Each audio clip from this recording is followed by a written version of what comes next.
Halo sobat-sobat pecinta ngoprek, kita kali ini berjumpa lagi ya. Hari ini saya ada servisan masuk HP Nokia 105. Ini kata usernya tidak bisa dicas ya. Ini saya coba cas dalam keadaan handphone mati. Ini tidak ada tanda-tanda HP bisa dicas ya.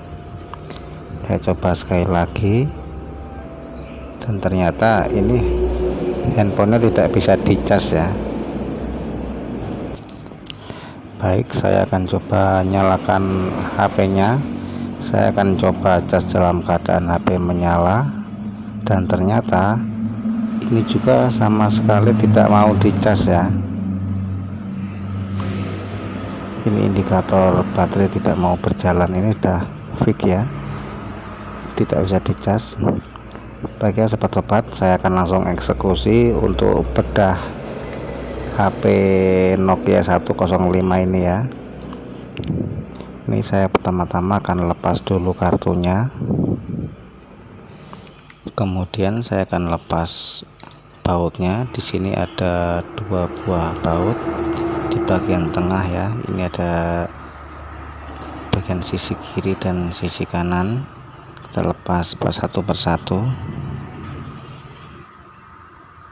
Untuk Nokia seri 105 ini hanya ada dua baut ya, bagian tengah hanya sisi kiri dan sisi kanan. Beda dengan seri Nokia lainnya itu ada yang 4 baut, ada juga yang 6 baut ya. Dan ini sudah selesai melepas baut. Saya akan lepas juga casingnya menggunakan plat tipis ya, supaya lebih mudah dalam membuka casing. Karena kalau menggunakan jari tangan atau kuku itu tangan bisa sakit ya, bahkan kuku yang panjang pun bisa sobek. Dari pengalaman saya yang sudah menggunakan kuku yang panjang pun bisa sering patah ya. Dan ini sudah terlepas casing bagian depan. Kemudian saya akan lepas PCB nya yang masih melekat di casing bagian belakang, dan ini sudah terlepas ya. Kemudian saya akan cek bagian konektor cas yang ada di casing bagian belakang ya, yang saya tunjuk ini. Nah, ini ada dua pin. Nah, ini kita angkat ke atas ya. Ini kita buat seperti tanjakan ya, kita dongak ke atas. Ini sobat-sobat bisa lihat, itu saya buat seperti tanjakan ya. Selanjutnya saya akan cek pin yang ada di PCB nya, dan ternyata ini ada dua titik, ini seperti kotoran ya. Saya akan bersihkan, saya akan gosok-gosok pinnya menggunakan plat ini. Ini seperti kotoran yang mengeras ya. Mungkin ini yang menjadi penyebab HP tidak bisa dicas ya, karena ada kotoran yang menempel pada pin atau kaki-kaki PCB ya. Nah, ini sudah selesai, saya akan bersihkan menggunakan sikat gigi. Kemudian saya akan menambahkan timah atau saya solder ulang pada pin-pin yang ada di bagian PCB ini, supaya arus atau sumber daya listrik yang masuk dari charger bisa lancar masuk ke PCB ini ya.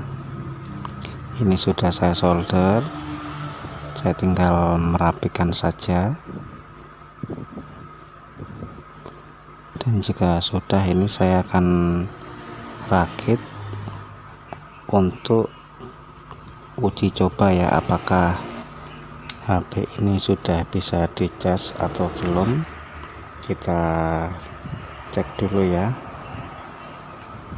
Ini saya akan pasang baterai, kemudian saya akan colokkan charger ke bagian lubang portnya ya. Nah, ini sobat-sobat bisa lihat ya, indikator baterai sudah berjalan.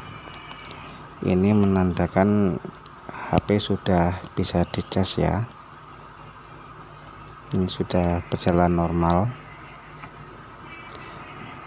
Baik, saya akan langsung saja ya pasang atau rakit ulang casingnya. Jadi untuk memperbaiki handphone itu perlu diadakan analisa terlebih dahulu ya.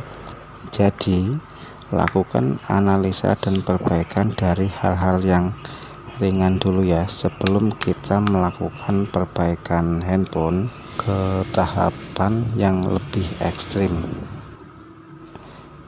Baik sobat-sobat semua, ini handphone sudah bisa dicas ya dalam keadaan off, dan saya akan coba cas handphone dalam keadaan handphone menyala ya.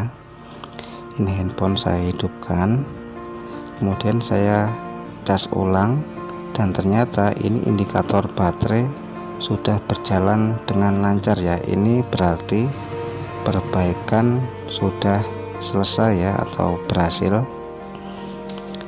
Baik ya sobat-sobat semua, demikian sharing dari saya.